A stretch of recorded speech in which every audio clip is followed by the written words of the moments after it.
మాధవపెద్ది పుణ్యశీల ప్రసాద్ నవలా స్రవంతిలో భాగంగా రాగనిలయం నవల తరువాయి భాగం.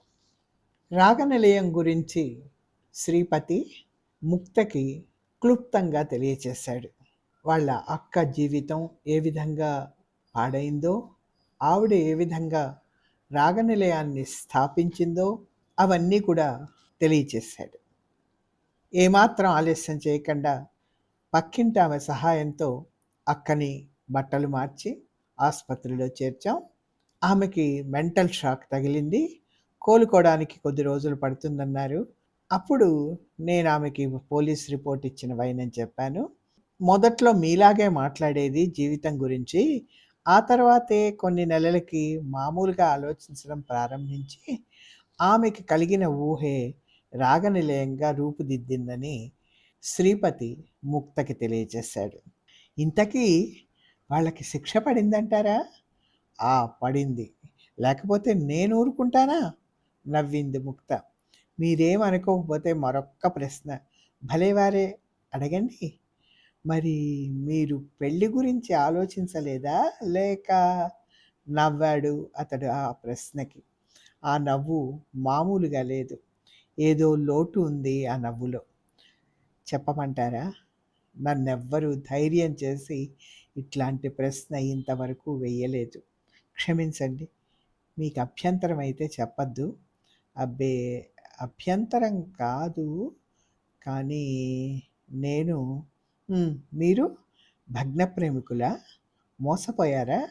అవేవీ కాకపోతే ఆపండి, అవన్నీ కావు.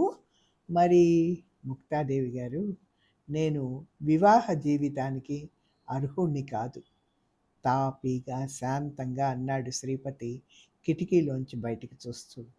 ఆమె అవాక్కయింది, ఆశ్చర్యంగా చూస్తూ ఉండిపోయింది. ఏం మాట్లాడాలో తెలియలేదు ఆమెకి.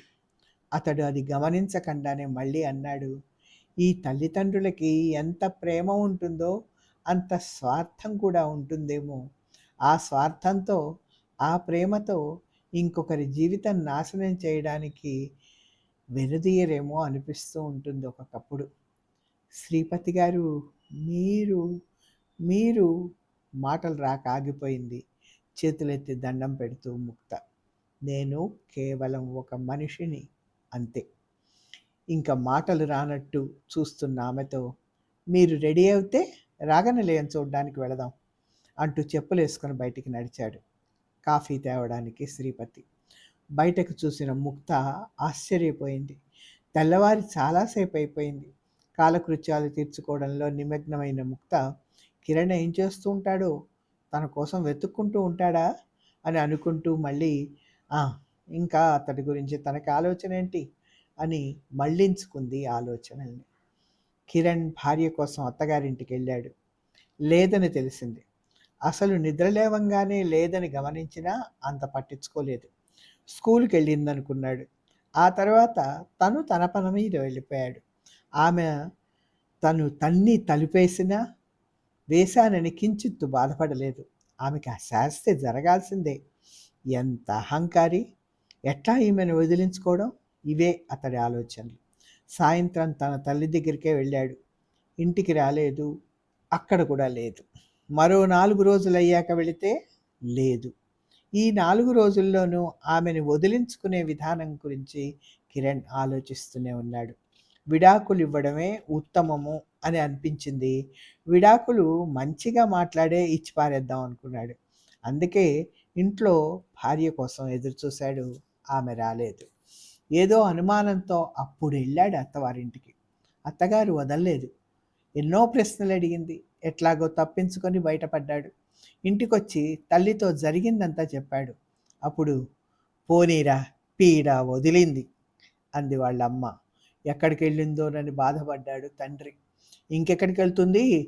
ఉన్నారుగా స్నేహితులు, అక్కడికే వెళ్ళుంటుంది. అయినా మన పిచ్చి కానీ మనసు లేని కాపురం ఎన్నాళ్ళు చేసేస్తుంది? నేను అనుకుంటూనే ఉన్నా ఈ పరిణామం. పిల్లవాడు ఉన్నాడని కూడా లేదు, చూసారా? కాస్తగా నూరిపోస్తూ ఉంది ఆవిడ. ఆ తర్వాత, నీ మనసు బాగలేకపోతే కాస్త ఎక్కడికైనా వెళ్ళొస్తావా? కిరణ్ ఏం మాట్లాడలేదు. తల్లి మాటలు పనిచేస్తున్నాయి మెల్లిగా. అయోమయంగా చూశాడు. పోనీ మావయ్య గారింటికి వాళ్ళ ఊరెళ్ళొస్తావా? కాస్త మార్పుగా ఉంటుందిరా. తల తిప్పాడు వద్దని. నీకు కాస్త సహాయంగా ఉంటుంది. పోనీ మోహనని ఇక్కడికి రమ్మని రాయనా? వద్దు. కొన్నాళ్ళు నేను ఒంటరిగా ఉండాలి. పిచ్చి సన్నాసి. పోయింది తెగించి పోయింది. హాయిగా. ఇటు వీడు మాత్రం మనసు పాడు చేసుకుంటున్నాడు.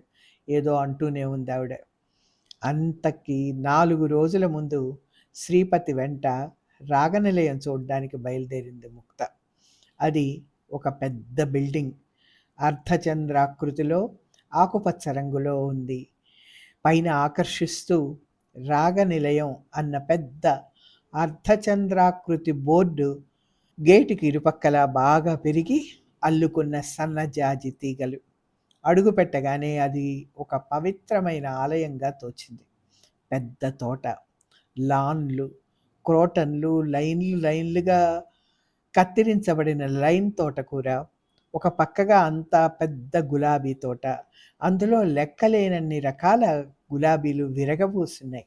వేరొక పక్క అనేక రకాల పూల చెట్లు, మందారాలు, చామంతులు, గన్నేరులు, వెన్నముద్దలు, రాంబాణాలు, బంతిపూలు, జినియా, ఇంకా ఎన్నెన్నో రకాల పూల చెట్లు ఒక పద్ధతిలో పెంచబడుతున్నాయి. మరో పక్క మల్లె తోట ఉంది. తోట దాటి లోపలికి వెళితే పెద్ద పోర్టికో, మధ్య లౌంజ్, అటు ఇటు గదులు.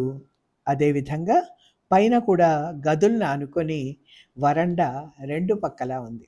సరాసరి ఒక గదిలోకి తీసుకెళ్ళాడు శ్రీపతి. అది గది కాదు, పెద్ద హాలు, ప్రేయర్ హాల్. అక్కడ ప్రార్థన జరుగుతోంది. 200 మంది దాకా స్త్రీలున్నారు అక్కడ. నిశ్శబ్దంగా కూర్చున్నారు శ్రీపతి, ముక్త.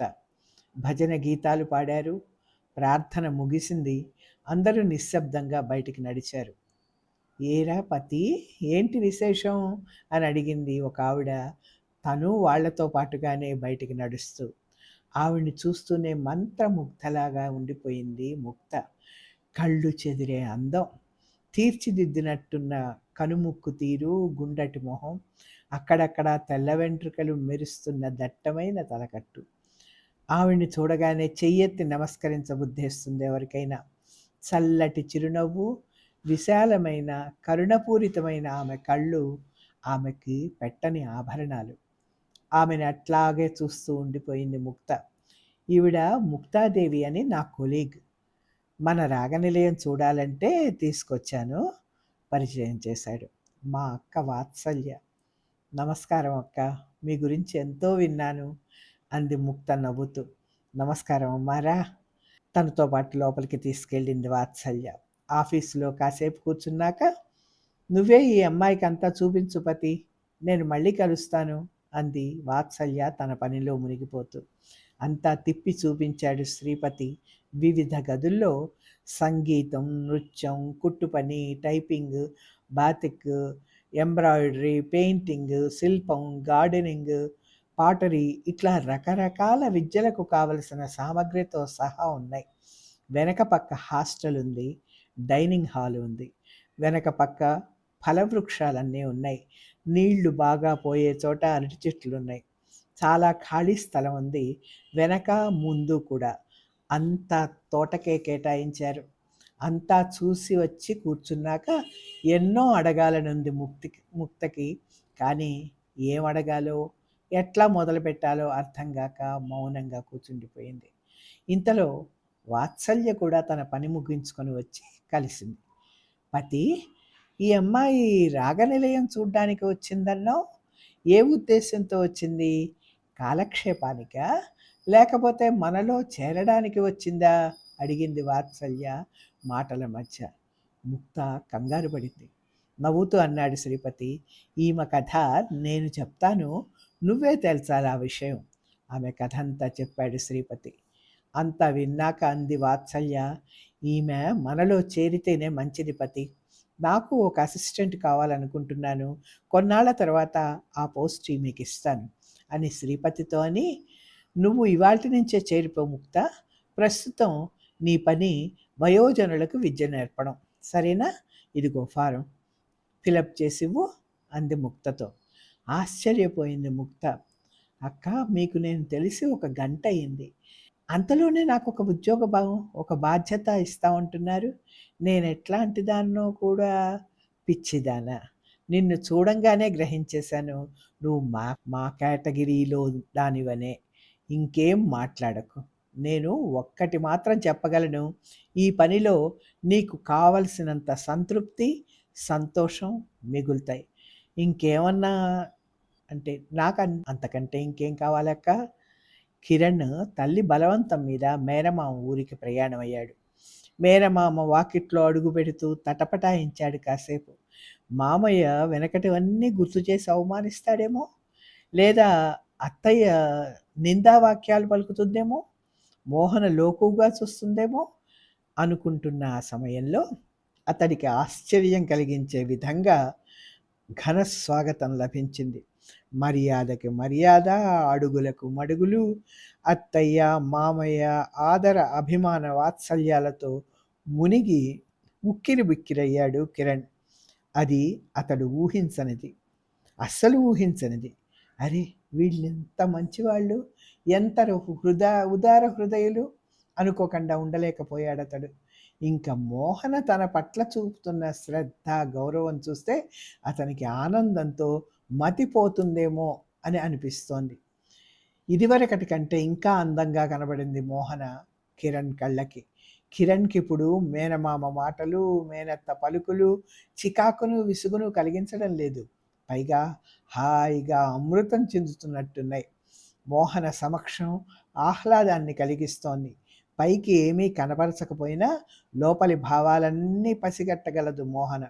నిద్రలేస్తే పేస్ట్, బ్రష్లు అందించడం, స్నానానికి నీళ్లు తోడి టవల్ అందించడం, స్నానం చేసి వచ్చాక కావలసినవి అందించడం, టిఫిను భోజనం దగ్గరుండి తినిపించడం, సాయంత్రాలు పంట పైరుల్లో షికారికి కలిసి వెళ్ళడం, రాత్రి 6 బయట నిద్ర వచ్చేదాకా అహర్నిశలు అతన్ని వదలకుండా చుట్టూ తిరుగుతూ అన్నీ చూపిస్తూ మైమరపిస్తూ మరింత దగ్గరగా మసలేది. మాటల మధ్యలో, బావా, నీకేం తక్కువని ఆ ముక్త నిన్ను వదిలేసి వెళ్ళింది? ఒట్టి మూర్ఖురాలు. నేనైతే నా పువ్వుల్లో పెట్టి చూసుకునేదాన్ని. అసలు నీలాంటి వాడు దొరకడమే ఆమె అదృష్టం. అదే మాట తనలో తను ఇప్పటికి 100 సార్లైనా అనుకుని ఉంటాడు కిరణ్. అనుకున్నప్పుడల్లా తనకేదో తీరని అవమానం జరిగినట్టు, ముక్త తనకి చాలా ద్రోహం చేసినట్టు అనుకొని ముక్త మీద కోపం ఇంకా ఇంకా డిగ్రీలుగా పెరుగుతూనే ఉంది. మోహన తన మాటలు ఇంకా కొనసాగిస్తూనే ఉంది. నువ్వు అందగాడివి, చదువుకున్నవాడివి, గొప్పింటివాడివి, భార్యని ప్రేమగా చూసుకునేవాడివి, పైగా ఆర్టిస్టు కూడా. ఏ ఆడపిల్లకైనా ఇంతకంటే కావాల్సిందేముంది? నిన్ను కళ్ళకు అద్దుకునేది. పోయి కావాలని ఆమెనే చేసుకున్నావు కానీ. మౌనంగా వింటున్నాడు కిరణ్. అతడు పురుషుడు, ఆమె స్త్రీ. పురుషుణ్ణి ఒక స్త్రీ పొగడడంలో, అందులోనూ ఈ సమయంలో మనసు బాగాలేనప్పుడు, తన భార్య తనని కాదని వెళ్ళిపోయినప్పుడు, ఆ పొగడ్తలన్నీ ఎట్లా పనిచేయాలో సరిగ్గా అలాగే పనిచేశాయి, చేస్తూనే ఉన్నాయి. మోహన అంతటితో ఊరుకోలేదు. ఇంకో రోజు కన్నీరు పెట్టుకుంటూ, మోహన, బావా, నీతో కాబట్టి చెప్పుకుంటున్నాను, పెళ్లి చూపులకు వచ్చిన వాళ్ళంతా చదువు లేదు, కాలు కుంటి అంటున్నారట. నేనేం చేయను, అది నా తప్ప అన్నప్పుడు మామూలుగా మగవాడైన కిరణ్ మనసు కరిగింది. ఏడవకు మోహన, నీకేం తక్కువ? నువ్వు అందమైన దానివి, నీకు పెళ్లి కావడం కష్టం కాదు. అది కాదు బావా, నీకు తెలీదు. కన్నీరు ఇంకా కారుతూనే ఉంది. కరిగిన కిరణ్ మనసు ఊరుకోలేదు. ఇంకొక అడుగు ముందుకేసి, ఏడవకు మోహన, ప్లీజ్. ఏది, ఇటువైపు చూడు, ఏడవద్దు, నా మీదొట్టు అని తన చేతులతో ఆమె తల పట్టుకొని పైకెత్తాడు. ఏడవక ఏం చేయమంటావు బావా? చేతులు విడిపించుకొని లోపలికి వెళ్ళిపోయింది మోహన.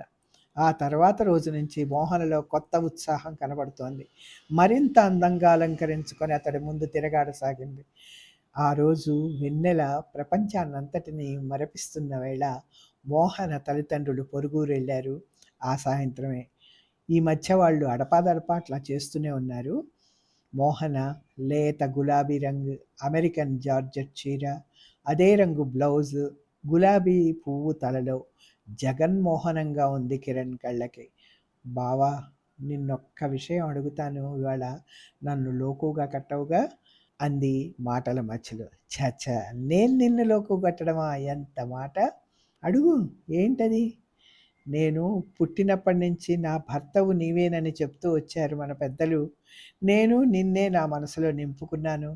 నీకు ముక్తతో పెళ్ళవడంతో ఆ ఆశ నిరాశగా మారింది.